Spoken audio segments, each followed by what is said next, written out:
A antiguidade é um período envolto em mistérios. Falamos isso devido à falta de fontes acerca de alguns aspectos da cultura destas antigas civilizações. Ao passo que, ao olharmos o que nos foi legado, podemos perceber o brilhantismo que deveria existir no auge destas sociedades. Sabe-se, por exemplo, que em Alexandria existiu a maior biblioteca daquele tempo, em que todo o conhecimento do mundo estava guardado. Infelizmente, apenas uma ínfima parte destes conhecimentos chegaram até nós, pois o tempo e a ignorância humana fizeram com que grande parte destes saberes fossem destruídos.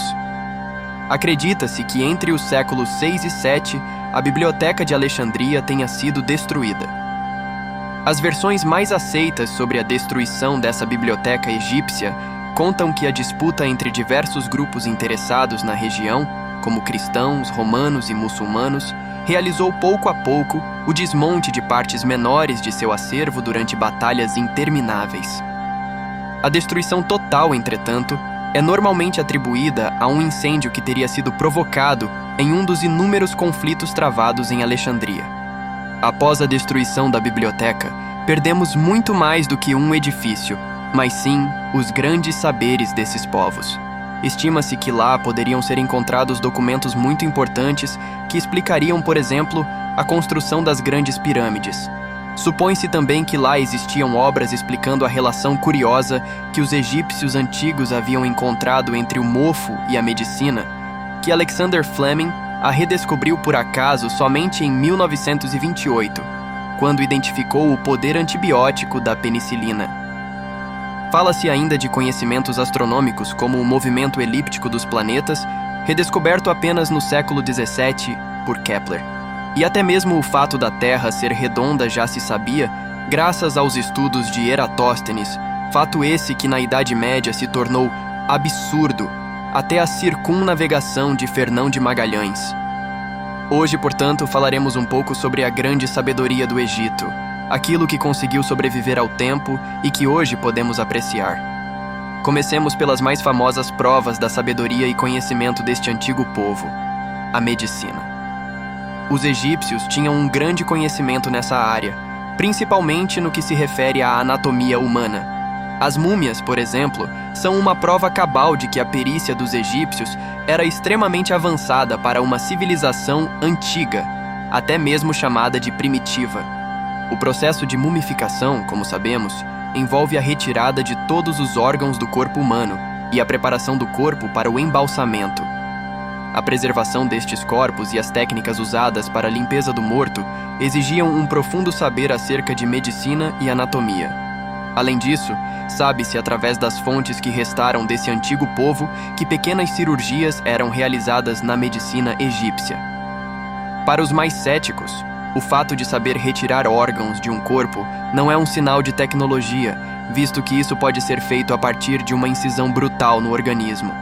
Entretanto, quando analisadas as múmias, percebe-se que o corpo preservado não apresentava sinais de grandes traumas, o que demonstra a eficácia e precisão das incisões feitas para a retirada dos órgãos. Tal refinamento só é possível quando se possui um grande conhecimento, o que diferencia, sem dúvidas, um açougueiro de um cirurgião. Ainda sobre a área da saúde, os egípcios sabiam usar anestesia através do uso de plantas e óleos medicinais, além de tratarem doenças dos mais variados tipos. Talvez para o nosso tempo atual essas constatações não sejam relevantes, visto o nosso avanço nessa área. Porém, devemos lembrar que até o século XVIII, o conhecimento na área da medicina era extremamente limitado. Enquanto no mundo árabe, ao longo da Idade Média, o avanço da medicina seguiu passos mais apressados, no Ocidente a noção de anatomia se perdeu por completo, sendo assim necessário começar do zero. Para termos um exemplo dessa realidade, Descartes, em seu livro Discurso do Método, fala abertamente das mais novas descobertas da medicina, como prova do poder da razão perante a crença sem bases racionais. Como exemplo, o filósofo usa a descoberta da circulação do sangue em nosso corpo e o complexo sistema de veias, artérias e capilares que garantem a vascularização do nosso organismo. Certamente, essa façanha teria feito rir o mais humilde dos egípcios, visto o quão básico é esse conhecimento, perto do que os antigos eram capazes de fazer. Desse modo, precisamos perceber esses saberes antigos dentro do seu próprio tempo e notar que, de fato, mesmo com extrema limitação tecnológica, os antigos foram capazes de desenvolver um conhecimento que até hoje é difícil de compreender.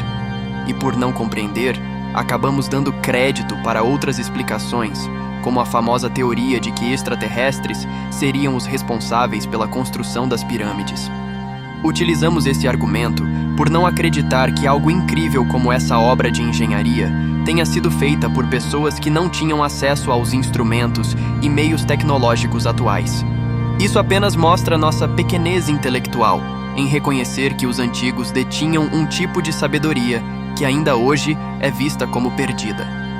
No campo da medicina ocorre algo similar, por não entendermos como uma civilização tão antiga era capaz de feitos na área da saúde que até pouco tempo atrás eram impensáveis. Um deles é, sem dúvida, a descoberta da penicilina, a qual comentamos no começo deste texto. Aprofundando nesse tema, descobriu-se através de estudos arqueológicos que os egípcios já sabiam que era possível deter o processo de infecção em alguns casos através da aplicação de partes menos nocivas de bolor, o que chama a atenção para a semelhança com o processo de produção da penicilina. Podemos afirmar, portanto, que a base do conhecimento da penicilina era conhecida e usada no Antigo Egito. Frente a isso, podemos nos indagar sobre o quão mais avançada era a medicina egípcia. Certamente sabemos uma pequena parte das proezas destes antigos desbravadores dos mistérios da cura, uma vez que, como já citamos, grande parte do conhecimento egípcio se perdeu com a destruição da Biblioteca de Alexandria. Infelizmente, é provável que não encontremos a resposta para essa pergunta. Pelo menos, constatar as verdades acerca do conhecimento deste povo milenar demonstra o quão cegos estamos em nossa ignorância e vaidade. Estudar o tema pode nos trazer o benefício da humildade, ou seja, perceber que ainda sabemos muito pouco e que os antigos, estes homens e mulheres primitivos, talvez não sejam tão ultrapassados assim. Saibamos nos aprofundar nestes mistérios e resgatar do passado o melhor e mais belo desenho da ciência humana. Assim, poderemos conhecer um pouco mais do passado, de nós mesmos e talvez do futuro que nos aguarda.